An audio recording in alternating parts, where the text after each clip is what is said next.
Welcome to the Fear and Greed Business News Afternoon Report for Thursday, the 29th of February 2024. First time I've ever said that on this show. I'm Sean Aylmer. Every afternoon, we've got the 5 stories that happened today that you need to know about. Story number 1, the S&P ASX 200 closed up 0.5% today to almost 7,700 points, just 1 point off that. Real estate investment trusts and consumer discretionary stocks did best, while utilities underperformed. More companies went ex-dividend, including Suncorp and Macquarie, pushing their share prices lower. Among the large caps, banks were mixed, miners were higher, Wesfarmers jumped 1%, and Goodman Group was up 3.5%. James Hardie, REA, Coles and Aristocrat Leisure were other strong performers, while WiseTech Global and CSL ended lower. Story number 2, it hasn't exactly been the best of times for Star Entertainment, but it did make money for the final 6 months of last year, $9.1 million to be exact. The group now faces a second inquiry into its Sydney casino and is also suffering from a downturn in consumer spending. Revenue for the half year was off nearly 15%, mostly due to lower turnover in premium gaming areas. Star also said greater competition from pubs and clubs and Crown Casino in Sydney is hurting. Chief Executive Robbie Cook said remediation remains the group's number one priority. Star's share price closed up 8% today. Not bad. Mind you, the value of the company is about half what it was when the first New South Wales inquiry into the Sydney casino was announced a couple of years ago. Story number 3, diversified miner South32 wants to sell its Illawarra coal operations for $2.5 billion to a local investment group and a coal millionaire. Golden Energy and Resources and Queensland coal baron Matt Lattimore have made the bid, but there are a few wrinkles in it yet. South32's big customer BlueScope has preemptive acquisition rights over the operation, along with a contract until 2032 for the supply of coal.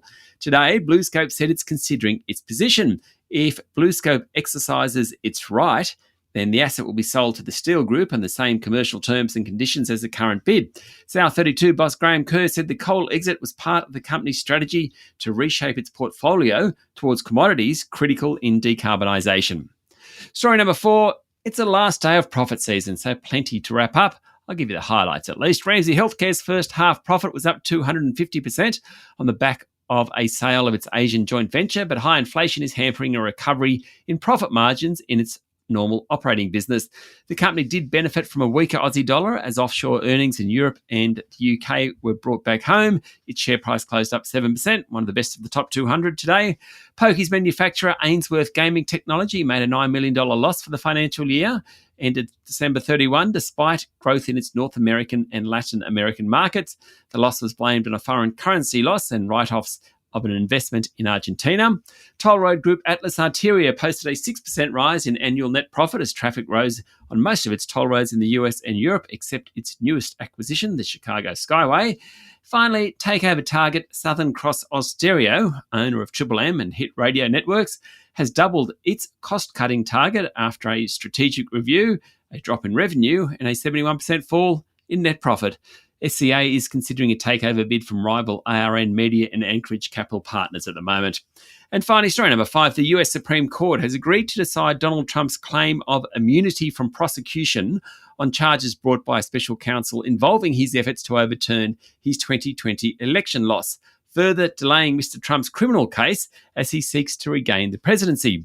The justices put on hold the criminal case being pursued by special counsel Jack Smith and will review a lower court's rejection of Trump's claim of immunity from prosecution because he was president when he took actions aimed at reversing President Joe Biden's election victory over him. Trump's lawyers had requested a stay of that ruling, warning of dire consequences for the presidency absent such immunity, according to Reuters.